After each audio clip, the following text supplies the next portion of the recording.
Are you or someone you know looking to buy or sell a home? When you use a HomeGain Realtor to buy or sell a home, you can get $150. Visit HomeGain.com and click on the Promo 150 banner at the top of the page to get started. Compare HomeGain Realtors and choose your favorite. Complete your home purchase or sale transaction with a HomeGain Realtor, and HomeGain will pay you $150. Get started today by going to HomeGain.com. Welcome back, Washington, D.C. Metro, to Real Estate 360 Live.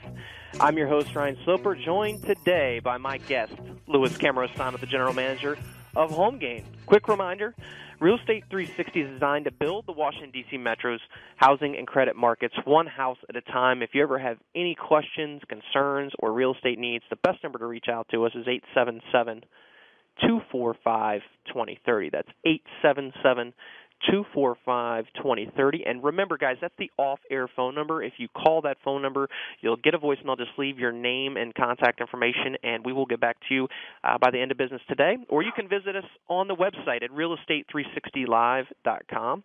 That's realestate360live.com. And on the right-hand side on the website, there is an Ask a Question button. All you have to do is click on that and put in your contact information. Leave me a question, any question that you may have. Like I said, if it's in regards to, trying to obtain a loan modification and you're being unsuccessful so far, which many are at this point in time, and getting very frustrated, I can let you know what options you have. If you're unable to make those payments and you're just in a bad spot and you need some help, I'd be glad to guide you in the right direction. Louis, I feel like there was an article out there, and many already know this, that short sales and the Debt Forgiveness Act is set to run out at the end of this year. In 2007, Congress had passed the Mortgage Forgiveness Debt Relief Act and debt cancellation. Now, what that was is basically any deficiency that would come. And now you have to check with your CPA on this, because there's a lot of small little details that these articles never, really release, that what you have to do to qualify for this anyway. Most of the time it has to be your primary residence. It can't be an investment property. But if you have a deficiency, if you short sold your house and you shorted the lender $50,000 or $60,000, and that deficiency of $50,000, $60,000, you'd be 1099'd back from the lender. Well, with this Debt Forgiveness Act, basically when you would go to do your taxes, they would forgive you for that debt. Now, that is slated to potentially run out at the end of this year.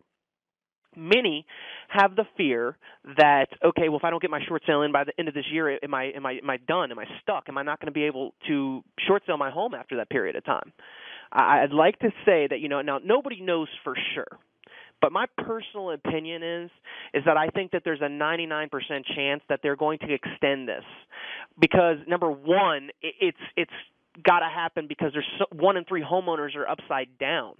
And if they don't, it's just going to ramp up the actual foreclosures that will come to the market, but because people still won't change their tune as far as, well, if I can't make a payment, short sale is the better option.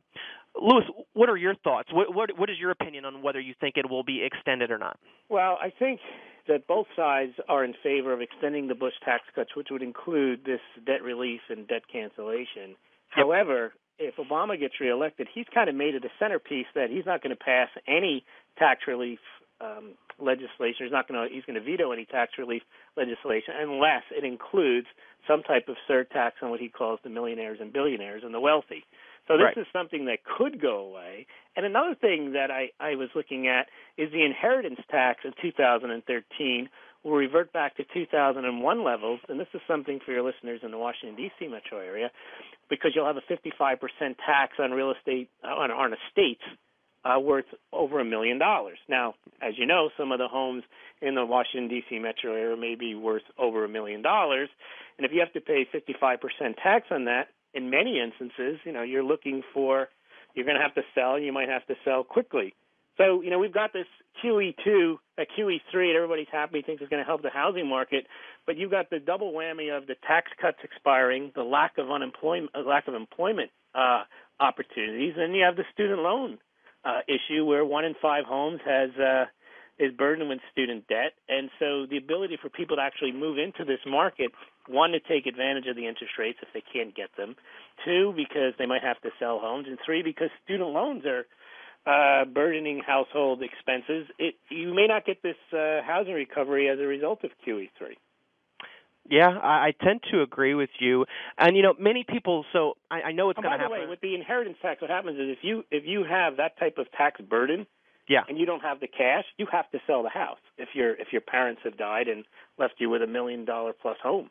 Yeah, so you're pretty much stuck with because you're not going to be able to come up with that kind of cash. Many people anyway. And it's interesting because I know that we're probably going to be bombarded with emails on the fact, well, so what do I do? Do I short sale my home now because we don't know what's going to happen? Well, here we are. We're October 1st.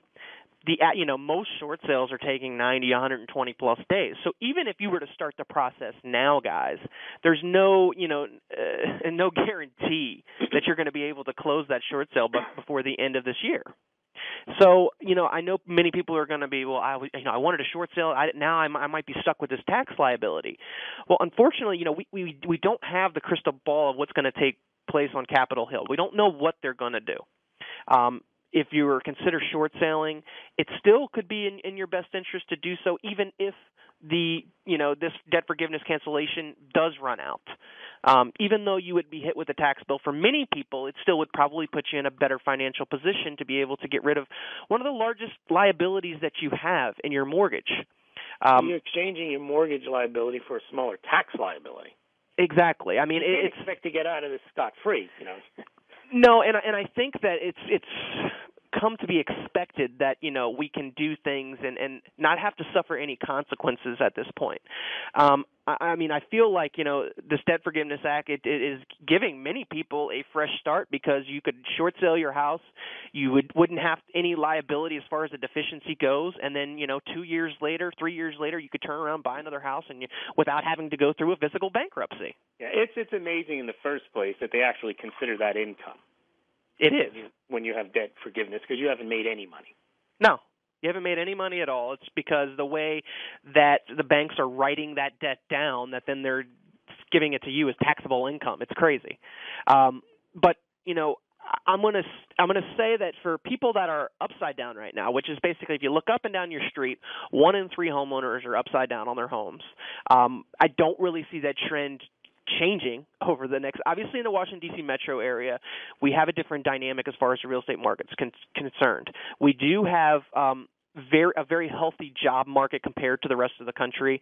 We have seen prices that have been rising relatively rapidly over the last 6 months to a year. And I think with the low interest rate environment coupled with a healthy job market, we're going to continue to see price appreciation in the D.C. metro area. In the D.C. metro area, you mentioned 1 in 3 houses are. Is that stat for the D.C. metro area that 1 in 3 houses are in or underwater? Or is that that's a national statistic, but I would even venture to say in the D.C. metro area, it's still going to be somewhat close to that, Lewis, because what's going to happen is, you still have your surrounding areas. In the city, obviously, a lot of people that bought in the height have probably gotten their equity back at this point.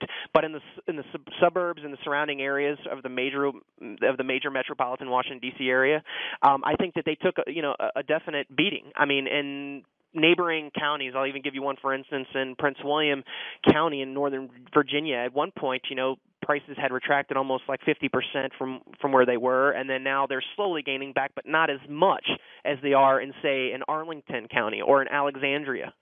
So, and what about people who don't really need to move? They may be underwater in their home, but if they can just refinance, eventually with inflation, the nominal price of homes is going to rise.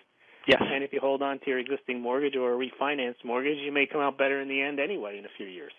I wholeheartedly agree with that. And I actually urge people that if you are in a position to be able, even if you don't plan on staying on there for a full 30 years, but you can refinance. If you have the means to be able to refinance, whether it's you coming up with some cash from your retirement account or for savings, even if you're like, well, I don't want to have to throw that money into the house, but I can't get it out. You need to look long-term at taking advantage of interest rates, sub 4% interest rates, and, in the mid-3s, the low 3s, depending upon what your qualifications are.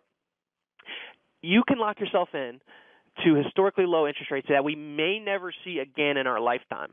Okay, now, could we? Possibly, but it's not very likely because I think that this cycle is going to be a very vicious cycle, I think, once inflation does set in.